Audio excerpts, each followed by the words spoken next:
દરેક નીતિની સામે કાયદાની રીતે ઊભો રહેતો SSK ન્યૂઝ ચેનલ।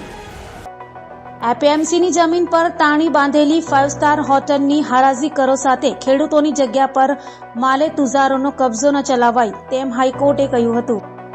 સુરતના માર્કેટ યાર્ડની જમીન પર 5 સ્ટાર હોટલ બાંધી દેવાના નિર્ણય સામે હાઈકોર્ટમાં અરજી કરાઈ હતી। માર્કેટના સત્તાધીશોની ગેરરીતિ સામે હાઈકોર્ટે લાલાક કરી છે।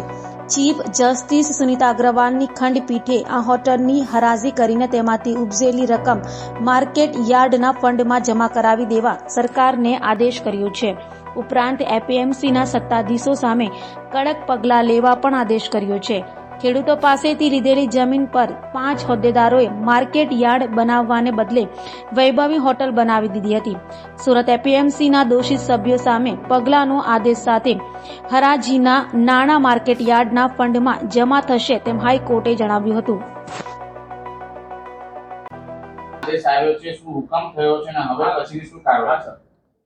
નમસ્કાર। સુરત એપીએમસી વિરુદ્ધમાં હાઈકોર્ટમાં થયેલ પિટિશન PIL 2014 દાખલ થયેલી હતી, જેમાં અનેક વાર સુનાવણી થયેલ છે। તારીખ 27/3/24 રોજ આ બાબતે વિગતે વધુ સુનાવણી હાથ ધરવામાં આવેલ, જે સુનાવણી દરમિયાન નામદાર કોર્ટે કેટલીક ટિપ્પણીઓ કરેલ, પરંતુ હાલ સુધીનો કોઈ લિખિતમાં હુકમ કરવામાં આવેલ નથી કે આવો કોઈ હુકમ અમને મળેલ નથી। જો કોર્ટ દ્વારા સંસ્થાના હિત વિરુદ્ધનો કોઈ હુકમ કરવામાં આવશે તો સંસ્થા વકીલશ્રીઓ સાથે પરામર્શ કરી આગળ કાર્યવાહી કરવાનું નક્કી કરવામાં આવશે। આ અંગે વધુ સુનાવણી તારીખ 15/4/2024 રાખવામાં આવેલ છે। નોંધ: એપીએમસી સામે ખોટી રીતે પિટિશન PL કરવામાં આવેલ છે। એપીએમસી દ્વારા જે કાર્યવાહી કરવામાં આવેલ છે તે કાર્યવાહી કાયદેસર રીતે સરકારશ્રી સાથે વખત MOU કરી સરકારશ્રીની યોજનાઓને ધ્યાને રાખીને કરવામાં આવેલ છે। સંસ્થા દ્વારા કોઈ પણ ખોટું કામ એડબ્લ્યુ કરવામાં આવેલ નથી। સર, એપીએમસી જ્યારે આ હોટલનું બાંધકામ કરવામાં આવ્યું, કયા સભ્યો હતા? મેં તમને માહિતી જે આપી છે, 2014ની અંદર આ PL દાખલ થયેલી અને 10 વર્ષ આ PL વખત સુનાવણી થઈ હતી અને 27 તારીખે વધુ સુનાવણી થઈ હતી ને હવે પછી 15 તારીખે સુનાવણી નવી હાથ ધરવાની રાખેલી છે। હજુ અમને કોઈ લેખિતમાં હુકમ આવેલ નથી અને આવો હુકમને મળ્યો પણ નથી, પણ વર્તમાન પત્રમાં વાંચ્યું છે। અમને આને ઓર્ડર કોમ મળે પછી અમે એમાં આગળ વિચારશું શું કરવું એ। ડિંડોલી પોલીસ મથકના કર્મચારી સહિત કેટલાક લોકો પર કિરાણાની દુકાનના માલિક દ્વારા આક્ષેપો કરાયા છે। ડિંડોલી વિસ્તારમાં કરિયાણાની દુકાન ચલાવનારે ડિંડોલી પોલીસ સહિતનાઓ પર આક્ષેપો કર્યા હતા અને ડિંડોલી પોલીસ સ્ટેશનના કર્મચારી સહિત 2 થી 3 ઇસમો 2 મહિના પહેલા કિરાણાની દુકાનમાંથી પૈસા લઈ ગયા હોવાનું અને ધમકી આપી ગયા હોવાનો આક્ષેપ કરાયો છે। પોલીસ દત્તુ અને અન્ય 2 ઇસમો પર આક્ષેપ કરાયો છે। નિવેદન લેવા છતાં ફરિયાદ લેવાતી ન હોવાનો આક્ષેપ કરાયો છે, તો સમગ્ર ઘટના CCTVમાં કેદ હોય આ મામલે તપાસની માંગ કરાઈ છે। તારીખ 6/1/2024ના રોજે પોલીસવાળા બીજા 2 માણસને 5 મિનિટ પહેલાં દુકાને મોકલ્યા હતા। દુકાને મોકલ્યા પછી એમને 500ની નોટ કાઢીને છોકરી પાસેથી સિગરેટ માંગી કે છોકરી મને સિગરેટ આપી દે, તો છોકરી સિગરેટ આપી ને 500ની નોટ કાઢી એટલે છોકરી કીધું 500ના ખુલ્લા નથી મારી પાસે, બરાબર। તે પછી એની મમ્મીને પૂછ્યું, મમ્મી ખુલ્લા છે કે હોય તો બાજુવાળા ગલ્લામાં હોય તો આપી દે, તો એણે 500ના ખુલ્લા આપ્યા, સિગરેટ આપી દીધી, બરાબર।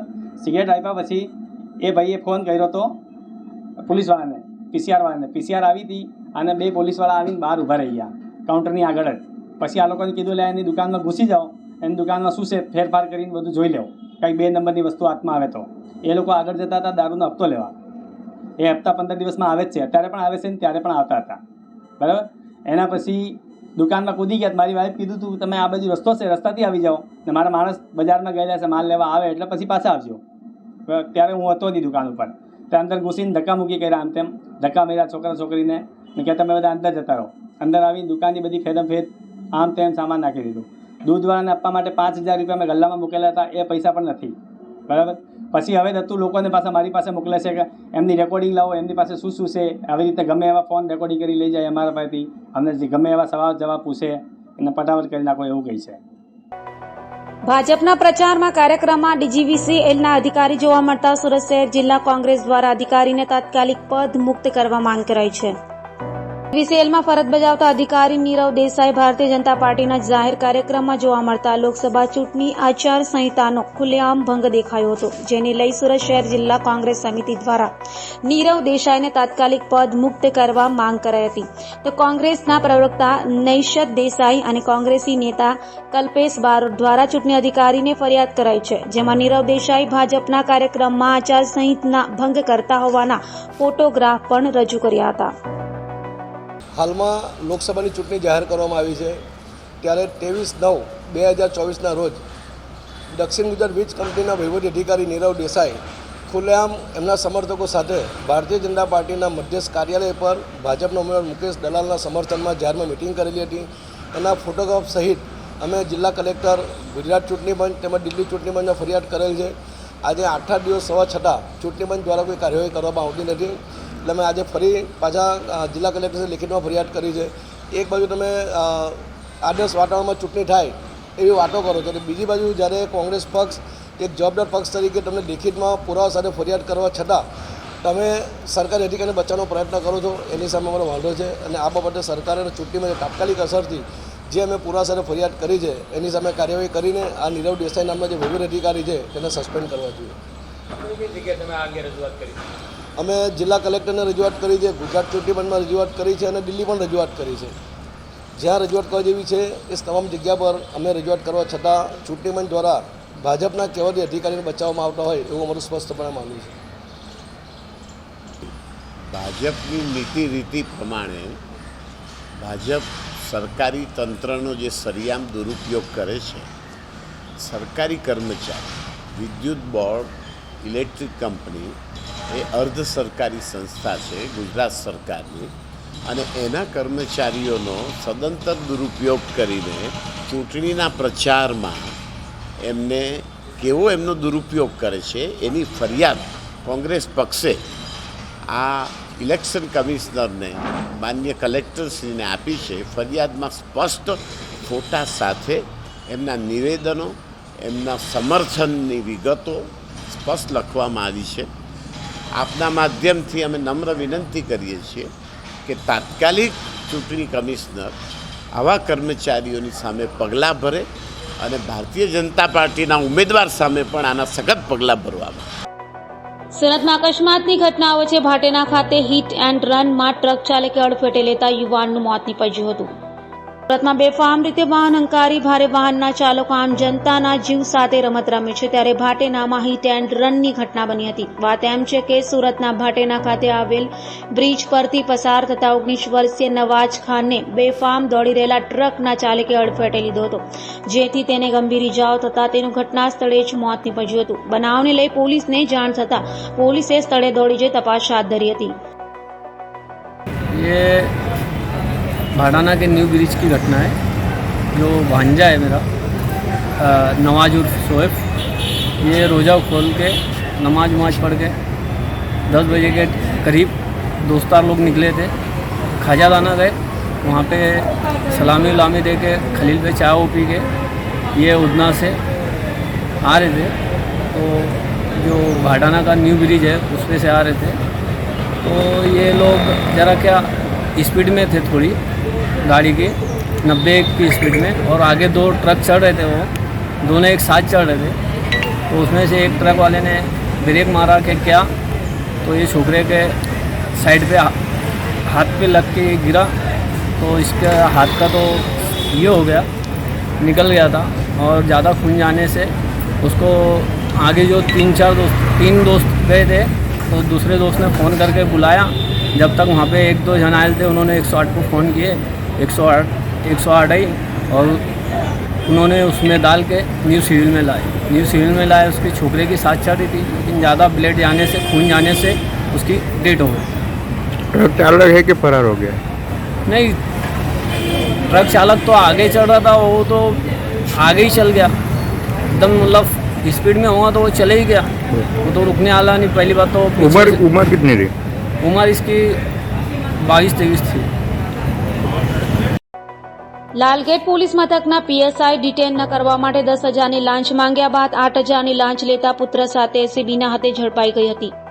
લાલગેટ ચોકીની પીએસઆઈ મંજુલા પારગી 8,000ની લાંચમાં એસીબીના છટકામાં ભેરવાઈ છે. લાંચ લેવા માટે તેણે પોતાના પુત્રને સાથે રાખ્યો હતો. સીઆરપીસીની કલમ 151ના અટકાયતી પગલાં ન ભરવા માટે ટેકનિશિયન પાસે તેણે લાંચ માંગી હતી. મંજુલાનો પગાર 70,000 છે. એસીબીના સ્ટાફે મંજુલા શંકરલાલ પારગી અને પુત્ર અશ્વિન પારગી સામે ગુનો નોંધી ધરપકડની કાર્યવાહી કરી છે.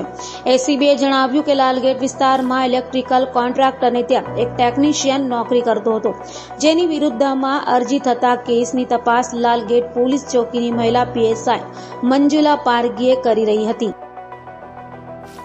રોજ એસીબીમાં ફરિયાદ મળેલી કે Lalgate police station Lalgate police ચોકીમાં ફરજ બજાવતા પીએસઆઈએ અરજીના કામે અટકાયતી પગલાં નહીં લેવાના અવેજ પેટે રૂપિયા 10,000ની લાંચની માગણી કરે, જે રકઝકના અંતે રૂપિયા 8,000ની લાંચ લેવા તેઓ સહેમત થયેલા. તો લાલગેટ ચોકી પીએસઆઈ મંજુલાબેન તથા એક પ્રજાજન અશ્વિનભાઈ નાઓને રૂપિયા 8,000ની લાંચ લેતા અટકાયત કરવામાં આવેલી છે અને તેઓ વિરુદ્ધ કાયદેસર કાર્યવાહી હાથ ધરી આગળ તપાસ હાથ ધરેલી છે. એક અરજી હતી લાલગેટ પોલીસ ચોકીમાં, જે અરજીમાં એ સીઆરપીસી 151ના અટકાયતી પગલાં નહીં લેવાના અવેજ પેટે 8,000 રૂપિયાની લાંચ એમણે સ્વીકારેલી છે. વેપારીના પુત્રને એમડી ડ્રગ્સ સપ્લાય કરનારને ડીસીપી ઝોન 4ની ટીમે ઝડપી પાડી સળિયા પાછળ ધકેલી દીધો છે. સુરતના અલથાણ વિસ્તારમાંથી ગત સપ્તાહમાં વેપારીના પુત્રને અલથાણ ધીરજ સન્સ પાસેથી ડીસીપી ઝોન 4ની ટીમે પકડ્યો હતો અને તેની પાસેથી એમડી ડ્રગ્સ કબજે કર્યો હતો. આ એમડી ડ્રગ્સ વેપારીના પુત્રને ભાટેરના ઝમીર ખાને આપ્યો હોવાની કબૂલાત કરતા ડીસીપી ઝોન 4ની ટીમે ઝમીર ખાન અમીર ખાન પઠાણને પણ ઝડપી પાડી સળિયા પાછળ ધકેલી દીધો હતો. 5-6 દિવસ પહેલાં અલથાણ પોલીસ સ્ટેશન ખાતે એક એમડીનો કેસ કરવામાં આવેલો, જેમાં ધર્મ સંજય કુમાર વાનાવાલા પાસેથી 1.13 લાખનો એમડી ડ્રગ્સ જપ્ત કરવામાં આવેલ. સદર ઇસમની પૂછપરછમાં ઝમીર ખાન ઉર્ફે જંગલી સન ઓફ અમીર ખાન નામનો ઉલ્લેખ થયો, જેની ઇન્વેસ્ટિગેશન ચાલુ હતું અને આ આરોપીની શોધખોળ કરવામાં આવી રહી હતી. દરમિયાન ગઈકાલે ઝોન 2 સાહેબના સ્ક્વોડ દ્વારા સદર આરોપીની હકીકત મળતા તે આરોપીની ધરપકડ કરેલ છે અને આ ગુનાના કામે મેઇન આરોપીને એમડી આપનાર જમીલ હતો, જેથી જમીલની વધુ પૂછપરછ કરવામાં આવશે અને જમીલ આ ડ્રગ્સ ક્યાંથી લાવે તે બાબતે પણ અલથાણ પોલીસ દ્વારા તપાસ કરવામાં આવનાર છે, જેને ગઈકાલે અટક કરેલ છે અને આજરોજ તેની કાર્યવાહી કરવામાં આવી છે અને આ સાંજ સુધીમાં તેના રિમાન્ડ પણ મેળવવામાં આવશે. સુરતના નાનપુરાના નામે એક વિડીયો વાયરલ થયો છે, જેમાં એક બાળક સાથે એક ઈસમ બાઇક ચલાવે છે. બાળકના હાથમાં બાઇકનું સ્ટીયરિંગ દેખાઈ રહ્યું છે, જે ગંભીર બેદરકારી કહી શકાય તેમ છે. ફરી બાઇક રેલીની બેદરકારીનો વિડીયો સામે આવ્યો છે. સુરતમાં લાપરવાહીની હદ વટાવતા દ્રશ્યો કહેવાય તેમ છે. સુરતના નાનપુરા વિસ્તારમાં એક વ્યક્તિ નાના બાળક સાથે બાઇક ચલાવતો હોવાનો વિડીયો વાયરલ થઈ રહ્યો છે. એક વ્યક્તિ પાછળ બાઇક ઉપર બેઠો છે, તેના આગળના ભાગે નાનું બાળક બેઠું છે અને એ બાળકના બંને હાથ સ્ટીયરિંગ ઉપર છે. આ વિડીયો હાલ સોશિયલ મીડિયામાં ખૂબ વાયરલ થઈ રહ્યો છે. મહિલાઓને અપાતી લોન અન્ય મહિલાઓના ખોટા નામે લઈ ઠગાયાચરના ઠગને પાંડેસરા પોલીસે ઝડપી પાડ્યો હતો. પાંડેસરા પોલીસ પાસેથી મળતી માહિતી મુજબ આશીર્વાદ કંપનીમાં કામ કરતો આકાશ હીરાભાઈ દ્વારા કંપની ફક્ત મહિલાઓને લોન આપતી હોય, જેથી જુદી જુદી મહિલાઓના નામે લોન બતાવી તેણે આશરે 22 લાખ રૂપિયા પોતાના અંગત કામોમાં વાપર્યા હતા. જે મામલે કંપનીના મેનેજરને જાણ થતાં પાંડેસરા પોલીસ મથકમાં ફરિયાદ કરતા પાંડેસરા પોલીસે આકાશ હીરાભાઈની ધરપકડ કરી વધુ તપાસ હાથ ધરી છે. સુરત ડાયમંડ બુર્સની ઓફિસો ખોલવાને લઈ વિવાદ સામે આવ્યું છે. ઓફિસો શરૂ કરવા માટે કમિટી આકરા પાણીએ હોય તેમ લાગી રહ્યું છે. કંપની હવે લેટર પેડ પર ઓફિસ શરૂ કરવાની તારીખ લેશે. સુરત ડાયમંડ બુર્સમાં ઓફિસો ખોલવા માટે વિવાદ સામે આવી રહ્યું છે. એસડીબીને વહેલી તકે ધમધમતું કરવાની નવી કમિટી મૂંઝવણમાં છે, કારણ કે એસડીબીમાં ઓફિસો શરૂ કરવા માટે કમિટીને આકરા પાણીએ લડવું પડી રહ્યું છે. મિની બજાર, મેદરપુરા અને મુંબઈના વેપારીઓ સાથે મીટિંગ કરાઈ હતી અને કંપનીના લેટર પેડ પર ઓફિસ શરૂ કરવા તારીખ લેવાશે. એસડીબીની ઓફિસો બનીને રેડી છે, જો કે ઓફિસો ખોલાઈ ન રહી હોય, જેને લઈ કમિટી મૂંઝવણમાં મુકાઈ છે.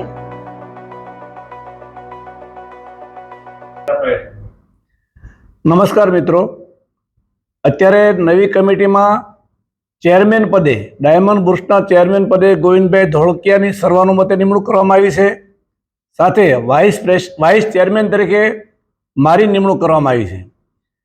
બંને જૈન અને સૌરાષ્ટ્રવાસીના હાથમાં મોટાભાગનો ધંધો છે, એટલે આ વખતે બેલેન્સ કરવામાં આવ્યું છે.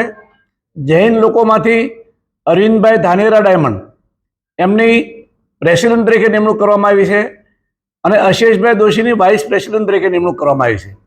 સાથે સાથે અમારા નાગજીભાઈ સાકરિયા એમની પણ વાઇસ પ્રેસિડેન્ટ તરીકે નિમણૂક કરવામાં આવી છે.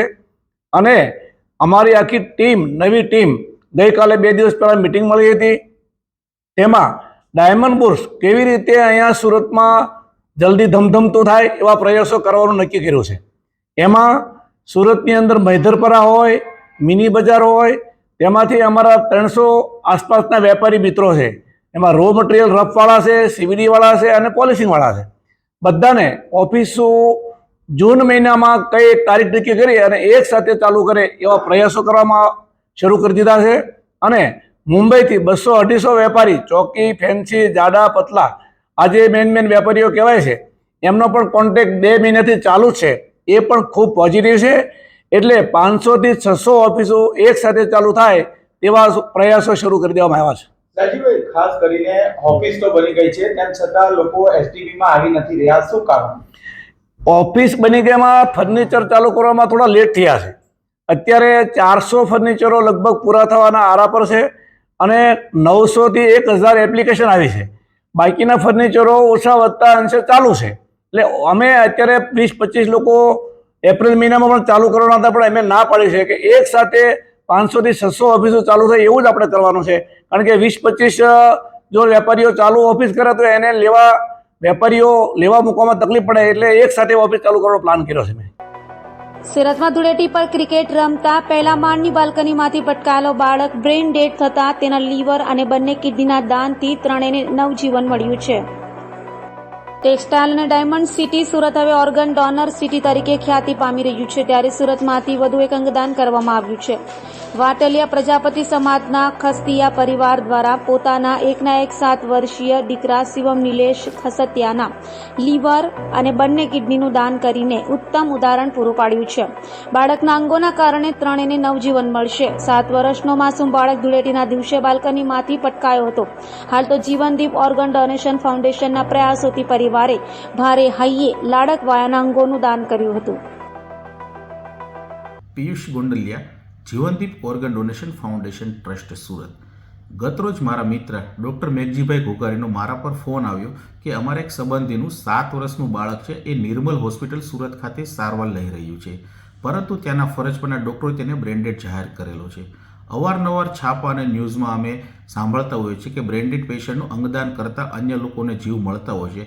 તો આપની ટીમ આવી અને અમારા ફેમિલી, સગા સંબંધીઓને સમજાવો કે શા માટે અંગદાન કરવું જોઈએ. આવો ફોન આવતા જ અમારી ટીમમાંથી હું, વિપુલભાઈ તળાવિયા અને ડૉક્ટર નિલેશભાઈ કાછડિયા તુરંત જ નિર્મલ હોસ્પિટલ પહોંચી ગયા. ફરજ પરના ડૉક્ટરો ડૉક્ટર નિર્મલ ચોરડિયા સાહેબ, ડૉક્ટર હિતે ચિત્રોડા સાહેબ તથા આઈસીયુના ડૉક્ટરો સાથે મળીને અમે પેશન્ટના રિપોર્ટની ચકાસણી કરવામાં આવી અને ખરેખર અમને લાગ્યું કે પેશન્ટ બ્રેન્ડેડ છે તો આપણે અંગદાન કરવું જોઈએ. તે માટે પેશન્ટના પપ્પા, મમ્મી, મામા અને રિલેટિવને બધાને સમજાવી અને ઓર્ગન ડોનેશન શા માટે કરવું અને શું કામ કરવું જોઈએ એ માટેની વિસ્તૃત માહિતી આપી. અમારી માહિતી આપતા જ એ લોકોએ ઓર્ગન ડોનેશન કરવાની હા પાડવામાં આવી અને એના સંમતિ મળતા જ અમે ગુજરાત સરકારની સોટોમાં રજિસ્ટ્રેશન કરવાની પ્રક્રિયા હાથ ધરવામાં આવી. નિર્મલ હોસ્પિટલનો તમામ સ્ટાફ અને જીવનદીપ ઓર્ગન ડોનેશન ફાઉન્ડેશનની ટીમના સહિયારા પ્રયાસથી આજરોજ જીવનદીપ ફાઉન્ડેશનના 13મું અંગદાન સક્સેસફુલી રહ્યું છે. વધુમાં સુરતથી અમદાવાદ IKDRC હોસ્પિટલ સુધી ઓર્ગનને લઈ જવા માટે, સુરતથી અમદાવાદ માટે ગ્રીન કોરિડોર કરવા માટે ગુજરાત સરકાર પોલીસનો સહયોગ સાંપડ્યો છે. અને ઓર્ગનની વાત કરીએ તો પેશન્ટમાંથી 1 લીવર અને 2 કિડનીઓનું દાન પ્રાપ્ત થયેલું છે. દરેક નીતિની સામે કાયદાની રીતે ઊભો રહેતો SSK ન્યૂઝ ચેનલ